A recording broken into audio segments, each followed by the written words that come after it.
Well, hello there.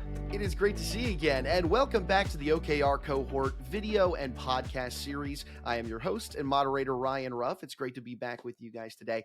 And in just a moment, we'll be joined by really our stars of the show, and that's Miss Denise Canfield and Mr. Nazar Koja, the co-founders of OKR Cohort.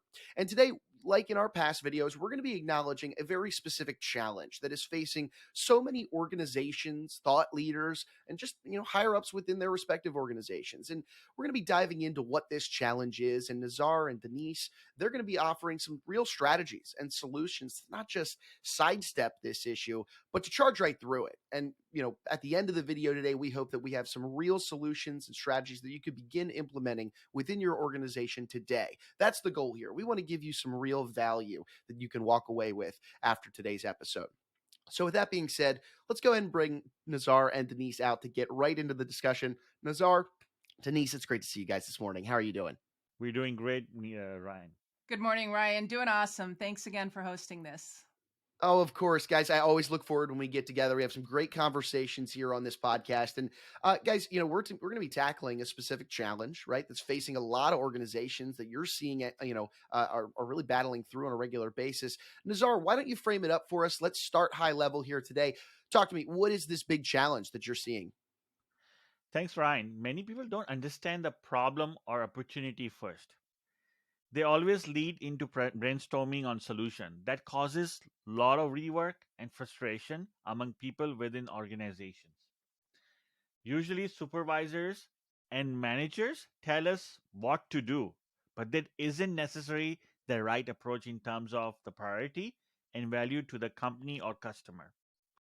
The issue here is that the employees don't challenge them and often just jump into the doing what has been asked. This leads to everyone being busy and no one is truly creating value and moving the company forward. Oh, roger that. Then, it sounds like people are, falling in love with the solution, before really understanding the nature of that problem or that challenge. Denise, talk to me. Let's get a little deeper with this. Why is this such a challenge for organizations to have to deal with? Yeah, thanks, Ryan. I think, Nazar nailed that problem, and it's a challenge or a real challenge because what it does is it creates this reactive versus proactive culture. And when you have a reactive versus proactive culture, you're going to have a lack of prioritization, or worse yet, everything is a priority. So people don't know where to focus. They end up delivering things that don't matter or aren't aligned towards the company or organization's goals. And then ultimately, it's not generating value. And in those situations, we consistently see competitors and disruptors outpacing the organization and even sometimes stealing customers. Nazar, anything you would add in there? We also see there is a lack of connection between strategic priority of the organization and the actual day-to-day work that is being done by their teams. When employees are relying on directions from their supervisor or manager, usually it leads to the linear thinking, stifling creativity and collaboration. Ultimately, this leads to the disconnect from the organization strategy. Sure, sure. So I hear that there's a big disconnect going on within an organization here. Let's dive even deeper, shall we? What do you see the ripple effect is here, Nazar? What does this ripple effect really generate within an organization? What are you seeing it ultimately does to the lives of the leaders of those organizations, but maybe even the employees as well? When creativity and collaboration are stifled, it causes trust to be broken, and employees feel that the management has no faith in them to execute or to be creative. When employees start projects based on directions from their managers, but the projects get shelved or remain unfinished because in the middle of the project, if it's realized that the problem would not be solved by the work that has been done, this leaves employees feeling unfulfilled and demoralized because their work didn't count. As people, we like to get things done. If the directions are always changing, you quickly become dissatisfied and feel unfulfilled with your work, which takes an emotional toll on you. Additional tasks start to weigh you down and drain your ability to perform as well. Denise, what else do you notice as a ripple effect? Yeah, I think that one's so important, Nazar. I can remember so early in my career where people would give me work and they would literally, when I went to deliver it, get that look on their face of like, oh crap, I forgot to tell you that I don't need that anymore. And that demoralizing impact just starts to make you question everything they give you. And so that I don't want to dissuade us from that topic because that is huge and really important. But the other things we notice is that if the company's not moving forward, they end up in this very bad non-virtuous cycle and they're sliding down a hill. They start to feel like they are in survival mode instead of growth mode. And that like tension within the organization starts to overlay and have this negative connotation throughout the organization for everyone working there. People tend to be overworking themselves. We like to use that term, burning the candle at both ends. And it's exhausting and it leads to that employee engagement, which I know we've talked about in other podcasts. But when people are tired, when they're burned out, when they're burning the candle at each end, the ripple effect is they start to leave, right? You get turnover. And on top of that, people are delivering the wrong thing. So you've got turnover, the wrong things being delivered, and that impacts your customers. Your customers start to lose faith in the company. You say you're going to deliver one thing, you have this very reactive approach internally. Suddenly, you're delivering something different than what you promised your customers. Additionally, those products that you are delivering or the services aren't high caliber because employees have lost faith in that. So your deliverables are either wrong or non existent, and your customers start going away. They leave you, they go to competitors. And so it's a real issue as this begins to become pervasive in your organization. Denise, no, I love that. I mean, you can really see how it is that non-virtuous cycle. This whole thing becomes cyclical, and that ripple effect, boy, can it be damaging to a given organization. But hey, we've done a nice job of framing up this challenge. That really can become a problem if left to fester. But let's look at the glass half full. Let's look on the flip side of this. Nazar, talk to us about how could life for an organization just be so much better if they could just solve this challenge? This is a great point, Ryan. If we are able to solve this problem, the organization's culture becomes more innovative and creative. Individuals and teams have opportunity for experimenting and testing by encouraging creative freedom. Most importantly, employees are more engaged and feel connected with the purpose of their work. Managers and supervisors also lead to be more out of the box or forward thinking, while employees are focused and empowered on the day to day work. In fact, leaders at all levels then spend more time on the business rather in the business. Denise, how have you seen life improve when this problem is solved? Yeah, it's so many things. And I love that comment, Nazar, about on the business instead of in the business, right? I think you really see the problem turning around when leaders can focus on strategy and leading instead of in their problem solving or telling people what to do. And when that happens, productivity absolutely soars. You will see that with productivity soaring, you're actually decreasing your time to get products to market. So customers are getting things faster.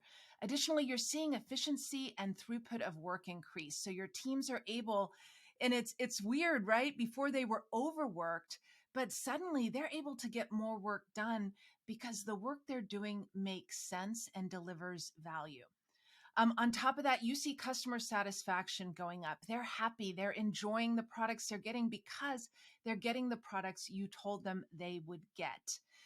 They get it in a timely manner. And so they start to rebuild trust with your organization. I alluded to this with the productivity soaring because you're working on the right things and you're delivering them in a timely manner. Your work life balance improves for all your employees. You're less stressed at home. I know people think like, hey, I don't bring work home. It's a fallacy. When work is bad, we bring that home, even if we're trying to tamp it down and hide it. So when work is good and you're delivering high value and you're getting the right things done, you're less stressed at home. You come home in a place where you really can leave work behind and you're home more often. So you get that high quality time with family and high quality time at work. And I'm just curious, Ryan, I know Nazar and I have talked about this, but have you seen this problem in organizations where you work? And can you imagine how this would help them? Oh my gosh, absolutely. Nazar's comment about, leaders spending more time on the business rather than in the business, that really resonated with me, especially in areas where there's, a creative element happening. I mean, the ability to empower some of your employees to do their best creative work, that comes from a tone that's set from the top down. And if you're focused on solutions and married to those solutions before are really understanding the heart of the challenge at hand, or empowering those specific key decision makers and employees to be creative, to do their jobs, what they were hired to do. Boy, can that empower everybody within the organization and allow those leaders to then start focusing on the business rather than being knee deep in the business where those creative professionals may be handicapped because they are, they feel like they're being maybe micromanaged at some level. So no, absolutely, absolutely. I've seen this in my experiences as well, Denise, and it really is something that's important to acknowledge today, which is, hey, that's why we're here. But I want to zoom out from the challenge just for a quick second. For those out there in our audience today that maybe aren't as familiar with you guys, Denise and Nazaro, and what it is that you do at OKR Cohort, tell us a little bit about that. Tell us a little bit about yourselves, and Denise, why don't you share the mission really of OKR Cohort? Yeah, absolutely. I think the reality here is leaders help us or hire us to solve these problems, right? To help them shift the focus of their organization from activities to outcomes so that they can embed purpose in their work. We get them to focus on the right things, leaders leading, people delivering products, which gets people talking results. So the bottom line is we really help people get the right shit done. And we do that through OKRs. And Nazar, can you help us share a little bit more about what OKRs are? OKR stand for Objective and Key Result. It is a lightweight goal setting framework which helps organizations to focus on outcomes and the impact of their work. It also helps align strategic priorities with work that is being performed by the employees at any level, including leadership.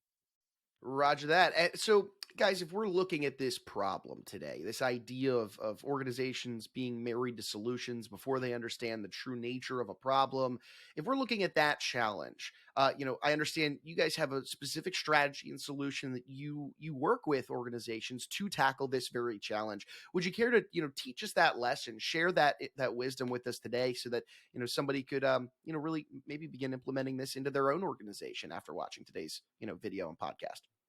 So you start first by setting OKRs as a long-term goals. Then identify work that can complement the OKRs to achieve or support it support those work. Understand impact and timeline of the work as well as the value that we have to bring in. Understand effort and sizing and letting teams figure out how to get there. Denise, why don't you talk about the action priority matrix and how it is used for prioritization? I love it, Nazar. And I think if you think about where we started, right, a leader bringing their ideas to the team and telling them what to do, what the action priority matrix does is it allows the leader to mix their ideas in with the ideas of the team. So you've got this set of OKRs. Now you're brainstorming, how are we going to get them done? What's it going to take to get them accomplished? From there, you evaluate each idea and place it on the action priority matrix by what is the level of value that's being delivered and how much effort will it take? And it becomes really, really clear, you guys, where you should focus, right? If you've got it on this uh, square matrix and you're trying to determine where to focus your effort, it's really clear we should focus on quick wins and major projects. And you should let go of fill-ins and absolutely end thankless tasks. And I think what sometimes happens, or what I've seen happen, is this helps organizations decide what to stop doing. Right. And it could be your leader's idea is up there in the quick win and major projects, and that's great. You then run with it. But you will see a lot of work that ends up in fill ins and thankless tasks. And this rapidly identifies where you should stop doing work and free up the time of your organization and your people. Oh, I love this action priority matrix. I mean, I would imagine in some of these moments, Denise, the employees who are down in the trenches doing the work, I would imagine it's a really nice, empowering way for them to see that, okay, because they're down in the weeds, some of their challenge, or, some of their, priorities and tasks that they think need to be done, in that collaborative sense, I'm sure it's nice to maybe see the employees coming up with some of those major projects and quick wins. It's a really great collaborative thinking. I love this. So let's talk about this then, guys. How could somebody begin implementing this? Obviously taking that action priority matrix and start, utilizing it within their organization, and then maybe even moving a step further and going through OKRs as a whole. How could somebody begin implementing this in their organization today? This is the thing is organizations can implement this, and it isn't hard. They just need some guidance. And we really walked you through one unique tool, the action priority matrix, that can help prioritize the work that has the highest impact for your company and get that done in the shortest amount of time.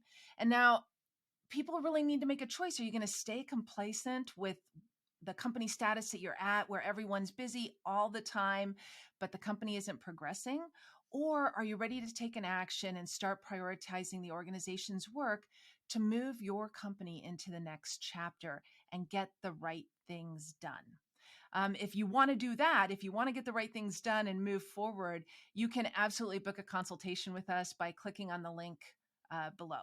Oh, that's great, Denise. Thank you for sharing that. We've got that link below if you're interested in reaching out to Denise and Nazar's team to talk about OKRs and this action priority matrix, how it could be a part of your organization. It's all great stuff. But, guys, I think we'd be remiss a little bit if we didn't talk about, some of the success stories out there. I mean, this is what you do. You consult for organizations and work with them to implement OKRs, to work with them through things like the action priority matrix. Do you have any examples for us of some organizations that you worked with in the past and maybe implemented this priority matrix to see them shift that focus and maybe move that organization's needle further? Absolutely. I worked in a business agility center of excellence. And what I loved about that was how quickly we were able to make impact. So we would bring small teams together like a tiger team, and we would be tasked with completing a body of work within 6 to 12 weeks. So you can imagine how quickly you have to focus in on what the right thing to deliver is. And so we would use OKRs to clearly define what that team needed to deliver, what the outcome would be at the end of that team's time. And then we would use the action priority matrix to define what we would do in that time frame and how to accomplish it. And it really became a way of getting incredibly clear on where to focus the team. It helped us measure the value that we were delivering. And over a period of about 18 to 24 months, we were able to prove to the organization that this was an amazing way to work, and saw that approach get embedded across full business units. So it was really impactful. It changed how people worked day in and day out. Nazar, I think you had another example that you were going to share. So in my couple of years ago, in my previous organization, which was one of the big financial institution, the goal for them was to renovate their bank branches, and the timeline that was usually the concession people make is around 52 weeks for one branch. So we all gathered to find out what can we do to reduce that timeline. And at first, we tried to understand the biggest problem was is taking a 52 weeks to deliver one end to end. Once we understood the problem, we had a few OKRs or outcomes that we set to achieve. One example was enabling efficiency on renovation process. And one of the key results was that we are tackling our focus was to decrease renovation cycle time from 52 weeks to almost a half, which is 26 weeks. While we were looking at, like I said earlier, the identify work, when we were identifying the activities and work that we needs to be done to achieve those, we said there are some work that can be done in parallel, and that will give us opportunity to get things moving sooner and faster. So we end up identifying similar approach of prioritization that Denise mentioned. Like, what are the quick wins looks like? What are things that will take so longer time? So we decided, like, it was came out to be in the end that we were able to finish each renovation within the 24 weeks, which is more than that we think of that the reduction is, which was a half, right? Which helped my previous organization not only reducing from the cost saving and time frame, but also improve our credibility in the market and have a better customer experience. Oh, guys, I love those examples you provided for us. I mean, it really, both of which highlighted the nature of just not understanding the true nature of a given challenge and getting married to some solutions before all the necessary parties sit down to really dive into what is most important within this challenge and identifying, using those OKRs to be able to push that needle further. So really great examples. And as we're bringing our conversation to a head, Denise or Nazar, could you share with our audience just one final time, again, if they're interested in reaching out to you and your team to consult, get some advice on how they could begin implementing maybe this action priority matrix or OKRs as a whole into their organization, what would be the best way they can get in touch with you? What we always say, Ryan, is let's have a conversation, right? Because these are frameworks. They're things that can help you, but they should serve you. You don't serve the framework. So the first thing is just reach out to us at the link below. Let's start by having a conversation and seeing how this can help you or understanding the problem that you're trying to solve. So that's what we would recommend. Denise, Nazar, I appreciate you guys spending some time with us this morning, diving into this unique challenge that so many organizations are facing and, going through the action priority matrix. Boy, is that an interesting tool and explaining the, real power of OKRs and how they can move that needle forward for companies. A lot of great information and value was said here in today's episode. And I'm looking forward to being with you back on the next one. Thanks, Ryan. Appreciate it. Excellent, Ryan. Thanks so much for hosting us again.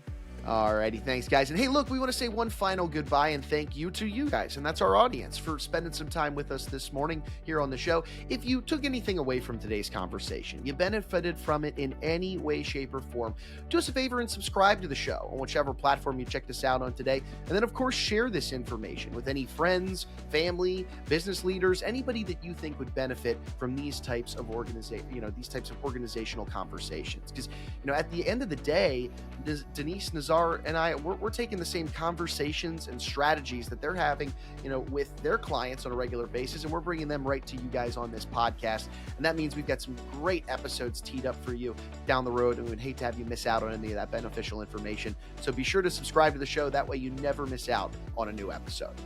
So for Denise, for Nazar, I'm Ryan. We're going to go ahead and say so long, but we appreciate you stopping by and being with us today on the OKR video and podcast series.